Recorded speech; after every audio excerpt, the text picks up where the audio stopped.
Devanshu, you have got very, very enviable achievements in your prizes, medals, team games, distinction, leadership, extracurricular activities. You do so many things. Sir, Wonderful. You write Hindi poetry. You educate children. So, which share some of your poetries with us. Sir एक प्रार्थना लिखा है मैंने हाँ उसको सुनाइए. कि हे आर्यवर्त के राजकुमार, कृष्ण भगवान पे है, हे आर्यवर्त के राजकुमार, हे देवकी नंदन राजदुलार, हे प्रभु घट घट के स्वामी, हे कुल जगत के पालनहार। तू तू सब दुख हरता, तू सर्व विघ्न हरता, मैं अनुज मनुज तेरे द्वार खरा, मैं दीनहीन निराश परा, मुझको थोड़ा सा बल दे दे, मेरे कर्मों का फल दे दे, हे आर्यवर्त के राजकुमार। आप तो क्रिएटिव माइंड के हैं, पोइट्री भी लिखते हैं, और आप जहाँ आना चाहते हैं वहाँ तो ना क्रिएशन है, क्रिएटिविटी है, ना कोई रस है, ना कोई इंटरेस्ट है। एडमिनिस्ट्रेटिव सर्विस, पुलिस सर्विस, यहाँ तो आके फंस जाएंगे, आपका क्रिएटिविटी खत्म हो जाएगा। नहीं, आपको लगता नहीं है? यहाँ तो कुछ भी नहीं है। आई नो, मैंने तो 25 साल काम किया है। सर इनोवेशन का जगह है जहाँ हम लोग बहुत सारे नए आइडियाज़ को इम्प्लीमेंट कर सकते हैं, क्योंकि हम लोग एक पोजीशन पे होते हैं जिस पे जैसे कि ई गवर्नेंस है या फिर डीबीटी वगैरह है, ये सब सर इनोवेटिव आइडियाज़ हैं जो आज के डेट में हम लोग यूज कर रहे हैं सर। आधार है जैसे, उसको भी सर एक इनोवेशन है। अच्छा, दोनों में से एक को चूज करने के लिए बोला जाए तो आपका एडमिनिस्ट्रेटिव सर्विस, सिविल सर्विस और आपका पोइट्री? सिविल सर्विस है सर। पोइट्री छोड़ देंगे आप? पोइट्री साइड से करेंगे सर, जैसे अभी चूज करना है कोई एक। हाँ sir, civil service. Civil service sir. तो आपका इंटरेस्ट है पोइट्री में सर, और सिविल सर्विस तो आपको सिर्फ कुछ पैसा देगा और कुछ नहीं। हाँ सर। पैसे के लिए पैसा आप क्यों देंगे? सिर्फ सैलरी नहीं है सर, प्रेस्टीज भी है सर। इसमें लोगों के लिए बहुत सारे योजनाओं का क्रियान्वयन भी हम लोग कर सकते हैं, करते हैं, और लोगों का हेल्प भी करते हैं। पोइट्री सर हॉबी है मेरी, जब मैं फ्री रहता हूँ उस समय सर मैं परस्यू करता हूँ। Very good. आप एडुकेट करते हैं चिल्ड्रन को, क्या एडुकेट करते हैं? सर क्लास 1 से लेकर 10 तक के बच्चों को सर हम पढ़ाते हैं, जो भी पढ़ाते हैं। एडुकेट मतलब टीच करते हैं ना? जी जी सर। अच्छा अच्छा अच्छा अच्छा। क्लास 1 से लेके 10 तक के बच्चों को जो अवेलेबल हो सके। बच्चों को पढ़ाने के लिए सबसे ज़्यादा इम्पोर्टेंट क्या चाहिए होता है टीचर में? Patience sir. पेशेंस चाहिए होता है। तो क्या वो पेशेंस एडमिनिस्ट्रेशन में काम आएगा सर? कैसे काम आएगा? बहुत बार सर हम लोग कोई इनिशिएटिव लेते हैं तो वो प्रॉपर रिजल्ट नहीं देता है, या फिर जिस अकॉर्डिंग हम चाहते हैं उस इनिशिएटिव को लेना, वो उस डायरेक्शन में नहीं जाता है। तो वहाँ पे सर हमको बार बार उसको पेशेंसफुल्ली उसको देखना पड़ेगा कि कहाँ लूप हॉल है, कैसे हम इसको बेटर इम्प्लीमेंट कर सकते हैं सर। अच्छा अच्छा अच्छा अच्छा। तो बिहार लेजिस्लेटिव असेंबली में ऑलरेडी आप काम कर रहे हैं सर, है ना? तो मल्टीपल अचीवमेंट्स हैं आपका। तो ये लेजिस्लेटिव असेंबली और लेजिस्लेटिव काउंसिल सर दोनों में क्या अंतर है? Sir legislative assembly mainly directly elected body होती है। अब तो पहले नॉमिनेटेड मेंबर्स भी होते थे, लेकिन जब फ्रेश इलेक्शन अब होंगे तो अब उसमें नॉमिनेटेड मेंबर्स भी नहीं होंगे। और जो हमारे लेजिस्लेटिव काउंसिल है वो indirectly elected in the sense selected लोग होते हैं, और वो कभी वो हाउस हमेशा कभी भंग नहीं होती है, एक परमानेंट हाउस के रूप में वो काम करती है। दूसरा ये है सर कि लेजिस्लेटिव काउंसिल एक टाइप से लेजिस्लेटिव असेंबली में चेक्स एंड बैलेंस का भी काम करती है। उतने हद तक नहीं, लेकिन डिले कर सकती है प्रोसेस को, ताकि एक जनता में मैसेज जाए कि हम लोग इसको सुधार करने का कोशिश कर रहे हैं, लेकिन चूंकि उनको मेजॉरिटी है तो। अच्छा, तो बहुत सारे स्टेट्स में तो काउंसिल है ही नहीं सर, तो वहाँ पे तो चेक एंड बैलेंस होता ही नहीं होगा। ऐसी बात नहीं है सर। उसके लिए लेजिस्लेटिव असेंबली में भी ढेर सारी कमिटीज़ होती हैं जो अपना रिपोर्ट समय समय पर देती हैं। अगर कोई स्पेसिफिक इशू है तो उस पर हम लोग कमेटी बनाते हैं और उसको देखते हैं सर। तो वो भी चेक एंड बैलेंस का एक तरीका है sir, parliamentary committees. Divyanshu ji sir, आप एक बार पहले भी आ चुके हैं ना सर?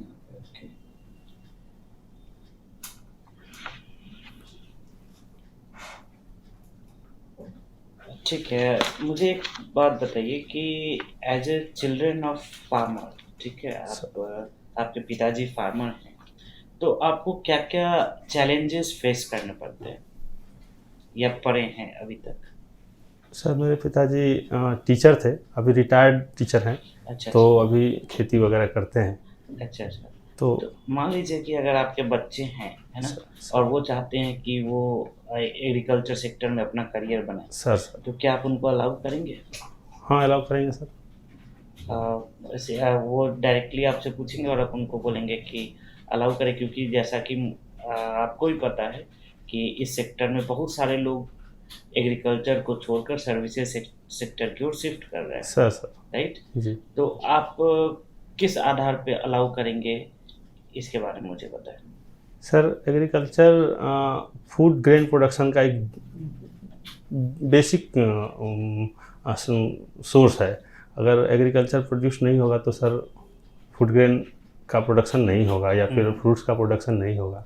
अब जहाँ तक बात है कि मेरे चिल्ड्रन को मैं अलाउ करूँगा या नहीं, तो सर ज़रूरी नहीं है कि एग्रीकल्चर कोर एग्रीकल्चर सेक्टर है कि व्हीट प्रोडक्शन या फिर राइस प्रोडक्शन ही किया जाए। उसमें ढेर सारी अलाइड एक्टिविटीज़ भी हैं जो एक अच्छा रिवेन्यू जनरेशन का सोर्स हो सकती हैं, जैसे कि फिशरीज हैं या फिर मशरूम फार्मिंग है, ये सब है। तो उसको सर मैं एक प्रॉपर गाइडलाइन के साथ अगर किया जाए तो एक रिम्यूनरेटिव सिस्टम है सर।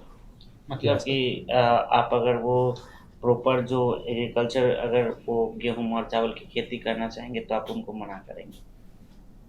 सर उसके लिए सर लैंड अवेलेबिलिटी, हमारे पास लैंड नहीं है सर। अच्छा अच्छा टोटल होल्डिंग हमारी बहुत कम है सर।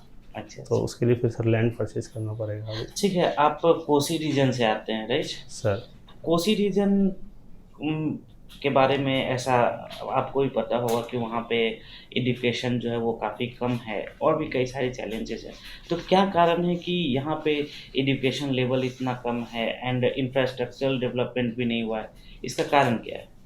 सर सबसे प्राइम फैक्टर तो सर जोग्राफिकल लोकेशन है उस एरिया का, अच्छा अच्छा। जो कि बाढ़ प्रभावित क्षेत्र है, जिसके कारण सर वो हमेशा कोई न कोई इकोनॉमिक डिस्ट्रेस का सामना उनको करना पड़ता है। बार बार रिहेबिलिटेशन रीसेटलमेंट देखना पड़ता है। बाढ़ के कारण इकोनॉमिक एक्टिविटीज़ रुक जाती हैं। दूसरा बड़ा कारण है सर पॉवर्टी, और जिसके कारण बच्चे को एक्सेस ऑफ एजुकेशन नहीं मिल पाता है।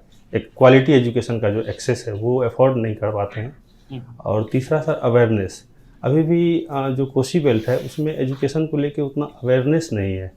आप बोल रहे हैं अवेयरनेस नहीं है, और मुझे जहाँ तक पता है उसी रीजन में कोई गांव है बनगांव करके, सर जो कि वर्ल्ड लेवल पे फेमस है, क्योंकि वहाँ पर ऐसा कहा जाता है कि हर घर से IAS IPS ऑफिसर्स जो हैं वो बनते हैं। सर तो वर्ल्ड के सबसे टफेस्ट एग्जाम को क्रैक करके आपके यहाँ से आ रहे हैं और आप बोल रहे हैं कि एजुकेशन के अंदर वो काफ़ी ज़्यादा नहीं है।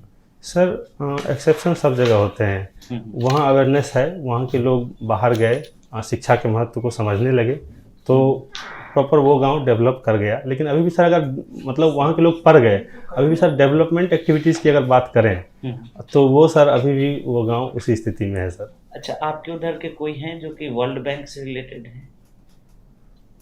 सर हाँ एक महिला है, नाम अभी सर हमको याद नहीं आ रहा है। चलिए, तो आपके तो ये हेरिटेज हो गया, आपको नाम जिनका तो याद होना चाहिए। सर ठीक है ना। चलिए, इससे पहले आपने ये BPSC का ये दिया है, एग्ज़ाम दिया है इससे सर? पहले? जी सर। कौन सा अटेम्प्ट? 63rd। उसमें कहाँ तक पहुँचे थे? उसमें सर मेंस दिया था सर। मेंस दिया था सर। ठीक। दिव्यांशु जी, सर क्या अभी भी कोसी बिहार का शौक है? कह सकते हैं सर। नहीं कह सकते, नहीं कहिए या नहीं कहिए। है सर। है सर। कितना दिन रहेगा? एक प्रॉपर सर हमको कोसी चैनल के डेवलपमेंट के लिए एक मॉडल तैयार करना पड़ेगा, जिससे कि बार बार ये फ्लड सिचुएशन अराइज नहीं हो। और उसके बाद सर अभी कुछ हो रहा है कि नहीं? मतलब मेरा पूछने का यही मतलब है कि कब तक रहेगा? क्या कोई प्लानिंग चल रहा है कि कुछ दिन में ये शौक नहीं रहेगा बिहार? प्लानिंग चल रहा है सर। क्या प्लानिंग चल रहा है? बहुत सारे जगह चेक डैम्स बनाए जा रहे हैं। जो बैंक के दोनों बैंक्स हैं उनको कोई प्रोग्राम जो कोसी कोई ऐसा गवर्नमेंट का प्रोग्राम जो कोसी जो बिहार के जो शौक माना जाता है, उसको मतलब इस कर्ज से निकालने के लिए जो कोई प्रोग्राम, कोई मेजर प्रोग्राम गवर्नमेंट का जो चल रहा हो कोसी से रिलेटेड, ताकि बिहार का शौक आगे इतने दिन से 50 साल 60 साल से चल रहा है, तो कोई तो प्रोग्राम गवर्नमेंट को सोचा होगा बनाने का, इस शौक से हमें निजात पाए, सर वैसा कोई प्रोग्राम। एक कोसी बहुउद्देशीय परियोजना तो ध्यान में है, शायद वो कुछ चल रहा है, रिकॉल नहीं कर पा रहे हैं। रिकॉल नहीं कर पा रहे हैं सर। अच्छा, ठीक है, अब देखिएगा इसको, कोई परियोजना है।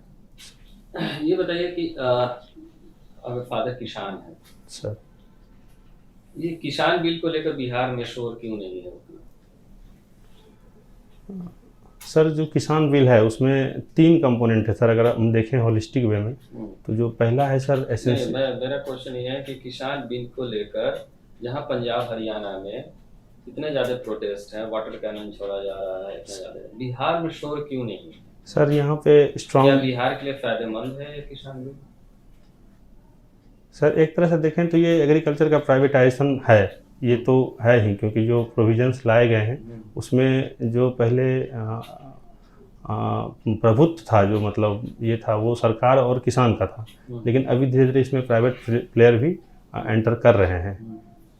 लेकिन इससे घाटा क्या है अगर प्राइवेट सेक्टर अगर इसमें आ रहे हैं? प्राइवेट सेक्टर तो अभी भी मान लीजिए जो हम अपना फसल बेचते हैं तो किसी प्राइवेट आदमी को भी बेचते हैं, जो बनिया चाहे जो हमारे यहाँ जो गला व्यापारी आकर ले जाते हैं वो भी तो प्राइवेट ही है, वो तो कोई गवर्नमेंट एजेंसी तो है नहीं। जी वो सर मिडिल मैन है। अच्छा, मिडिल मैन है सर। और अब क्या होगा इसमें? अब इसमें है कि सर डायरेक्ट प्राइवेट प्लेयर जो हैं फार्मर्स के साथ कॉन्ट्रैक्ट कर सकेंगे, जो हम उनको प्रोड्यूस चाहिए। इससे फायदा होगा या घाटा होगा अगर मिडिल मैन को मैं हटा रहा हूँ और डायरेक्ट प्राइवेट सेक्टर के साथ कनेक्ट हो रहा हूँ? Sir I will sell my produce to sir anywhere in India, जिसको मैं चाहता हूँ, जिस प्राइस पे मैं चाहता हूँ, जो कि मैं डिसाइड करूंगा। जी जी। तो उससे फार्मर्स को तो इसके पहले सर जो हमारा एक्ट था जिसमें हम संशोधन किए हैं, उसमें एक स्टेट में, पूरे स्टेट में आप बेच सकते थे फार्म प्रोड्यूस, और उसमें भी प्राइवेट प्लेयर का बहुत हद तक उसमें इंटरफेरेंस था, लेकिन उसका कोई बहुत बड़ा बेनिफिट हमको देखने के लिए नहीं मिला सर। और दूसरा सर कि हम अगर कोई सिस्टम इम्प्लीमेंट कर रहे हैं तो हम प्रेसिडेंस देखते हैं कि वर्ल्ड में क्या हो रहा है, तो अमेरिका का प्रेसिडेंस देख लेते हैं या फिर जापान का प्रेसिडेंस देख लेते हैं, वहाँ पे भी बहुत हद तक गवर्नमेंट इंटरवेंशन होता है एग्रीकल्चर में। अगर नहीं होगा तो फिर सर फार्मर्स, गवर्नमेंट तो इंटरवेन करेगी सर, क्योंकि गवर्नमेंट ने तो बोल दिया है कि मैं तो एमएसपी तो खत्म करने नहीं जा रहा हूँ सर, तो गवर्नमेंट इंटरवेंशन तो है इसमें सर। तो फिर क्या दिक्कत है? अनलिमिटेड स्टॉकिंग सर, उसमें एक प्रोविज़न है कि हम प्राइवेट प्लेयर कितना भी खरीद सकता है, उसको स्टॉक कर सकता है, तो वो सर एक जो स्टोरेज फैसिलिटी जो नहीं है हमारे पास, प्राइवेट सेक्टर के आने से स्टोरेज फैसिलिटीज बढ़ जाएगी सर। अभी जो हमारे अनाज जो है सो देखते हैं कि खरीद कर जो बाहर रखे रहते हैं, बारिश आती है बर्बाद हो जाते हैं सर। बट एक कोल्ड स्टोरेज का चेन से या स्टोरेज का चेन से स्टार्ट होगा तो इससे तो और फायदा ही होगा सर। तो ये मतलब क्या है, फायदेमंद है कि नहीं बिहार के लिए? हो सकता है सर। ठीक है, इसको क्लियर कीजिए आप। सर सर रबी क्रॉप और खरीफ जी दोनों में क्या अंतर है? सर, खरीफ क्रॉप जनरली जून जुलाई में हम लोग बोते हैं, उसका सोविंग सीजन होता है, और अक्टूबर नवंबर में सर हम लोग उसको हार्वेस्ट कर लेते हैं। और जो रबी क्रॉप है वो दिसंबर में, नवंबर दिसंबर में हम लोग बोते हैं, या जनवरी भी, बहुत सारे जगह जनवरी में भी बोते हैं, उसको अप्रैल मार्च अप्रैल तक उसको हार्वेस्ट कर लेते हैं। आपके एरिया में कौन सा क्रॉप होता है, रबी या खरीफ? दोनों होता है सर। कौन सा मुख्य रबी फसल क्या है आपके एरिया? सरसों है सर, उसके बाद अरहर होता है हमारे एरिया में सर, उसके बाद और भी होता है, चना होता है सर। अरहर की जो खेती होती है उसके लिए कितना टाइम पीरियड है, कितने समय में हो जाता है? अरहर sir actually comparatively longer period of time लेता है, 6 महीना के आसपास, 6 से 8 महीने का। सरसों में सर 3 महीने का समय लगता है, 3 से 4 महीने का। अच्छा, अब एक मैं सिचुएशनल क्वेश्चन आपसे पूछता हूँ सर। आप ये बताइए कि सपोज आपका सिलेक्शन हो जाता है, आप किसी स्कूल के इंस्पेक्शन में जाते हैं, वहाँ आपको मिड डे मील में बहुत सारी गड़बड़ियाँ नजर आती है, और इसे लेकर आप अपने सीनियर अफसर जो भी हैं, डीएम में भी डीएम को आप कंप्लेन करते हैं सर। लेकिन डीएम इस पर कोई एक्शन नहीं लेते हैं, बोलते हैं कि अच्छा चलो चलता रहता है, देखते हैं। क्या करेंगे आप? सर उसको अपने से हैंडल करेंगे सर। कैसे करेंगे, ये तो हैंडल करेंगे। सर जो लूप हॉल है, जहाँ गड़बड़ियाँ हो रही हैं, लीकेज हो रही हैं, उनको सर इंस्ट्रक्ट करेंगे कि आगे से आप ऐसा नहीं कीजिए। But he is not listening, that's why you are complaining to your senior authority. आप तो गए उसको बोले, नहीं किया, तभी ना आप सीनियर ऑफिसर को आपने कंप्लेन किया कि देखिए कि ही इज नॉट लिसनिंग, मेरी बात ये नहीं मान रहा है सर और इसलिए मैंने आपके पास कंप्लेन किया है। सर लिखित रूप से सर हम उसको बढ़ाएंगे सर फाइल में, उसके बाद देखते हैं डीएम साहब जो कहेंगे। Okay, thank you sir. Divyanshu ji, sir poetry आपका इंटरेस्ट है, सर। गार्डनिंग भी आपका इंटरेस्ट है। मुझे बताइए, किसी पॉलिटिशियन के लिए या किसी डिप्लोमेट के लिए पोएट होना जरूरी है? आप डिप्लोमेट थोड़ी सी सर आप डिप्लोमेट होने जा रहे हैं, सर किसी पॉलिटिशियन के लिए या डिप्लोमेट के लिए पोएट होना जरूरी है?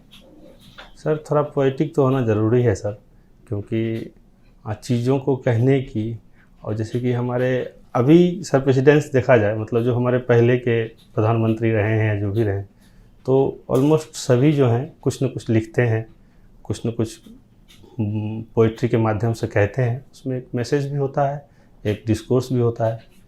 तो मुझे लगता है कि थोड़ा सा एक पोइटिक टच होना ज़रूरी है ह्यूमन होने के लिए सर। ठीक है, तो इंडिविजुअली ये जरूरी है, सर इंडिविजुअल लेवल पे, सर। बट सोसाइटी को इससे क्या मिलेगा?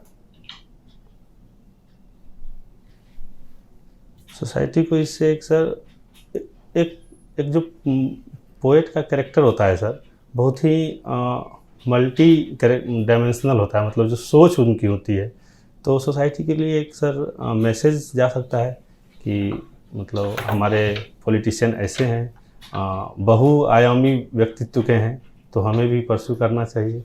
एक इंस्पिरेशन भी मिल सकता है सर, जिसको अभी जैसे कोई पोएट्री करता है तो उसको एक बहुत हीन दृष्टि से सर हम लोग देखते हैं, या फिर मतलब कि हाँ ठीक है ये फुल टाइम जॉब नहीं है, या फिर ये रिम्यूनरेटिव नहीं है। तो एक टाइप का सर आर्ट की ओर, पोएट्री की ओर, लिटरेचर की ओर लोगों का एक इंक्लिनेशन होगा सर, इससे थोड़ा सा। और एक पॉलिटिशियन के लिए या एक डिप्लोमेट के लिए इमोशनल होना ज़्यादा ज़रूरी है या इंटेलिजेंट होना ज़्यादा ज़रूरी है? इमोशनली इंटेलिजेंट होना ज़्यादा ज़रूरी है सर, इमोशनली इंटेलिजेंट होना ये